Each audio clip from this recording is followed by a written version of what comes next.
Over the years, my greatest foe, my biggest enemy has been change. So I wrote an entire song about embracing it. This is how I wrote Louvre.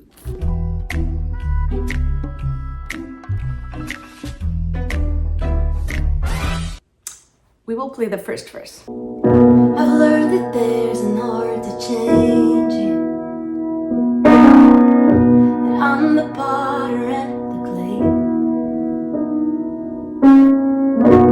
I'm the canvas and the painter,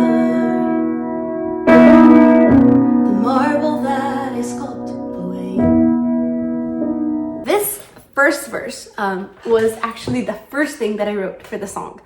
Because when I began with the idea of the sculpture and having that be the title, I had this end hook to the song, like the chorus and end of the chorus hook that I thought was gonna be cool. And I had the melody and the lyrics said, I'm the sculptor, I'm the clay. So that was the hook that I was like, okay, let's build the song around that. And then the more I thought about it and I sort of researched it in terms of like, I often look at photos on Pinterest that are related to the topic of the song I'm writing about to kind of get some inspiration and try and get myself into that visual headspace to try and like start telling a story. And the more I researched it, the more I realized I was like, sculptors don't really work with clay though. Sculptors work with rock and with marble, and potters work with clay. And then I was like, okay, then maybe we change the hook to I'm the potter, I'm the clay. And then I realized that the potter was not nearly as cool of a title as the sculptor. And that's when the spiral really started. So I was like, oh man, okay. So I knew that I would be annoyed for forever if I said I'm the sculptor, I'm the clay, because it would always bother me knowing that that's not the main sort of medium that sculptors work with. And then upon hours and hours of thinking about this, and what I mean is I'm not sitting at the piano when I do this. Like I'm going about my daily tasks. I'm going on a walk and I'm like brainstorming as I do other things. And I was like, you know what? Maybe we just open the song. The verse is just describing all of these analogies, you know. I'm the potter and the clay.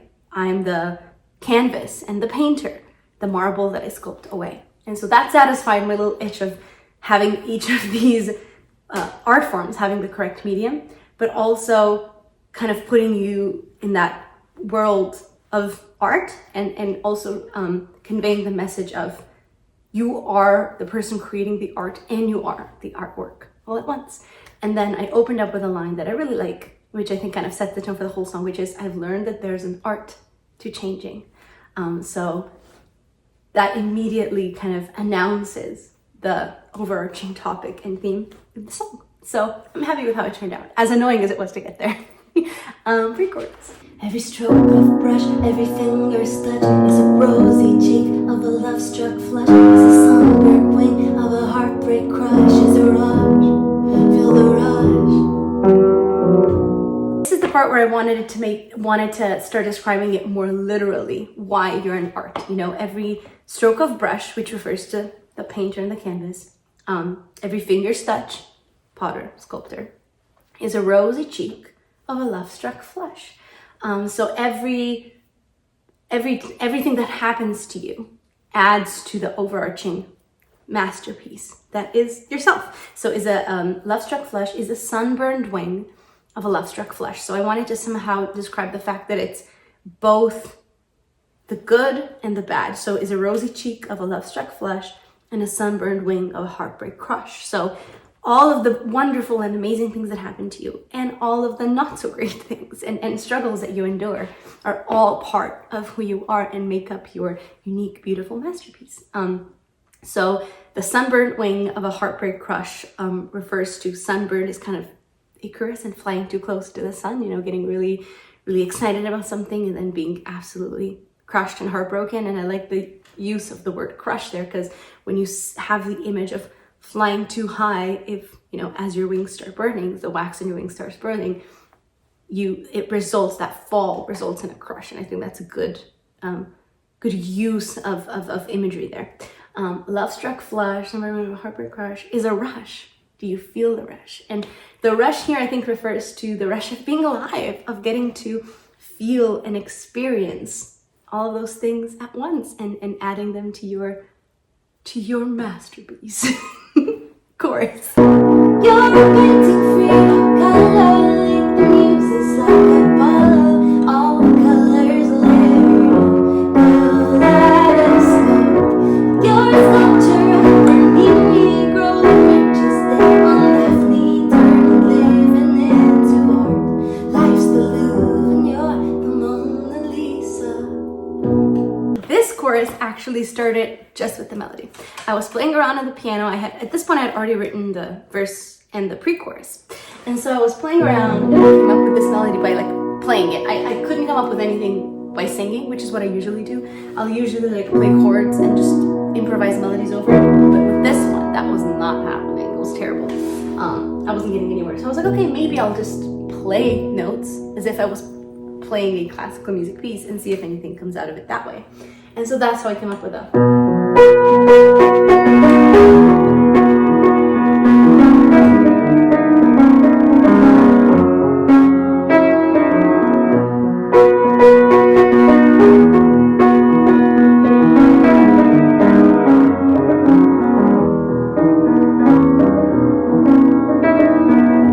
So I had that. And I had that for probably at least a week. And I couldn't come up with any lyrics whatsoever. Like I kept playing it on the piano, like high up. I like to do it up here to kind of like see if it works when it's more stripped down and all that. And nothing came with the lyrics. I wasn't sure how to kind of wrap up because I felt like so much storytelling was already happening in the verse and the pre-chorus. I had no clue what else I could add lyrically to bring more depth to the song. And then one night, it was probably like 10, 11 p.m. I was sitting right here. The lighting was very cozy and warm. And I started playing the same melody. I was like, okay, maybe let's just try it. You know, no pressure. Let's just see if we come up with anything. And I think I started by going, you're an artwork, da da da da. So I was like, okay, what if maybe the chorus is about like how you're a piece of art, you know, being more literal about it. And you're an artwork, da da da da. I knew that the da da da da part had, I wanted it to describe a specific painter. And so that's when I started Googling. Usually I have my phone right here, so I can look up like if I need any rhymes or like context or research. I have my phone here and I'll write. And so I was typing, I was like famous painters, something like that. And then of course the first people that came up was like Picasso, which I thought was a little bit too on the nose, like everyone knows Picasso.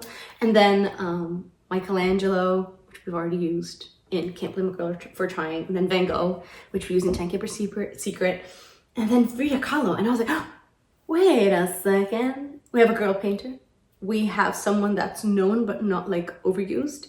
And it works with the rhythm of the song, or the melody. You're a painting, or you're an artwork, Frida Kahlo. And I loved Frida Kahlo to use there because I thought it was, I could pronounce it in a bit of like an unusual way. Instead of like with an American accent, I could go Kahlo and it would kind of be cool and funky. And so I was like, okay, cool, this, I like it. And so that's when things kind of started rolling, the snowball started going.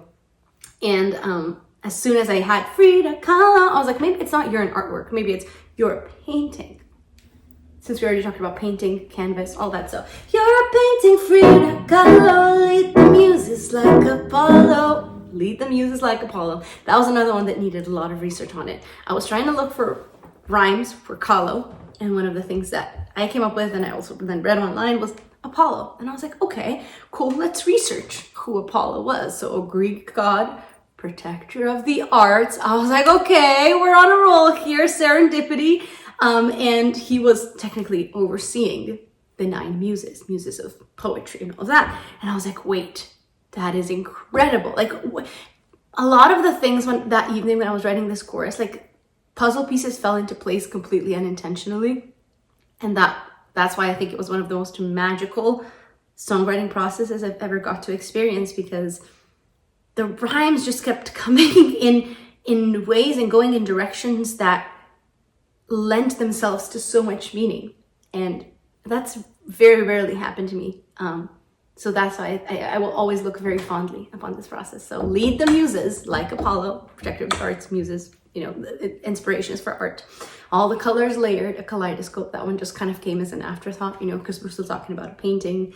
So it makes sense to talk about the colors, the layering, you know, almost like pointillism, and how it has like so many dimension to it when you look at a painting. A kaleidoscope, you know, referring to all of the colors of the spectrum kind of making up together who you are. So since the first half was talking about a painting, I was like, maybe let's keep going on a roll. Since we've already talked about the sculptor, let's make it the second half be, you're a sculptor, da, da, da.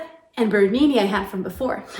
So that one was another like great click there, because when I was initially thinking about this song, one of the lyric ideas I had for the verse was like, if I was a vase, I would be a Bernini or something, because he was, you know, a Baroque era sculptor, and it would make sense. And then I thought it was going to go into this whole thing about how like I would be all ornate and decorative and all that. Don't ask me, but like Bernini was someone that I had in mind from the beginning of this process. So you're a sculptor, a Bernini, grow like branches did on Daphne.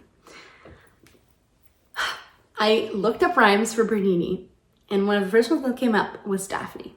And I was like, okay, cool, dope, sick, fresh. However, I had no context for that name. I thought it was a cool name, Daphne, but nothing.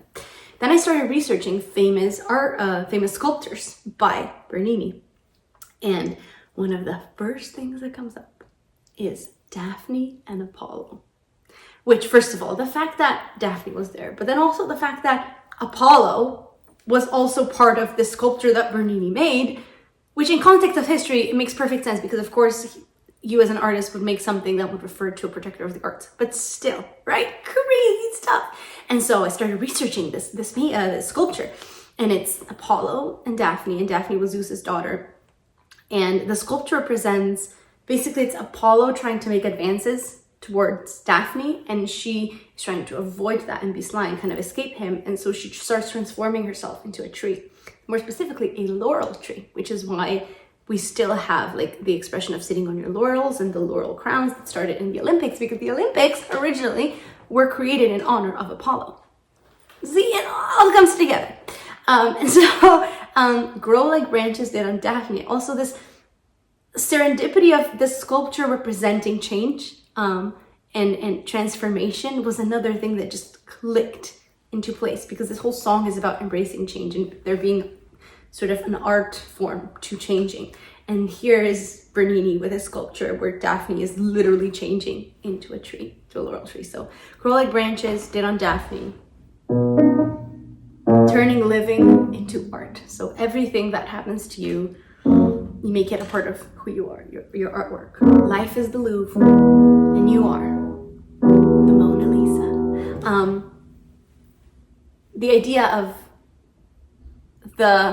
of life being sort of like a showcase for everyone, right? It's like everyone exists within the larger context of this museum of life, of Louvre, and you are the person they all come to see. You know, Mona Lisa is the most revered work of art, most famous work of art in the Louvre. And so it's this idea of embracing your individuality and being confident and what makes you you. That was a very long explanation of the chorus. Verse 2. Masterpieces take a lifetime, and patience is a peerless craft. Oh, it's wonderful, it's beautiful, you know who you were a year ago. Oh, paint your portrait as you grow. There's nothing too fancy about verse 2. I thought it was a good opportunity to make things a little bit more literal and describe things in a more conventional way. Masterpieces take a lifetime, and patience is a peerless craft. The idea of not feeling like you have to rush to get to the finished product of who you are. You know, it takes an entire lifetime to collect memories and experience and grow and improve, to make up the final masterpiece that is you. It's wonderful, it's beautiful, you're not who you were a year ago. Once again, it's like embracing change and finding beauty in it, not trying to hold on to something you used to be or that what used to be your life, but to kind of embrace what it is today and seeing the beauty in that. And this is just like mainly a message for myself, guys. It sounds like I'm writing this to be like, hey, remember, it's cool, it's chill, it's nice that you're changing. I'll paint your portrait as you grow. So like you're adding to your artwork as you're growing and changing. Bridge. I live art, I breathe art. I myself, I am art. Artists will become what they create. Because the chorus is super dense lyrically, and the pre-chorus is also like very fast-paced and a lot of words in it, I wanted the bridge to be something more slower paced and more concise. And I liked, that's when I got the idea of like just speaking it, because I thought it'd be cool if it becomes kind of like a mantra or manifestation or something that you kind of say to yourself to remind you of this. I live art, I breathe art, aka everything that happens to me contributes to who I am.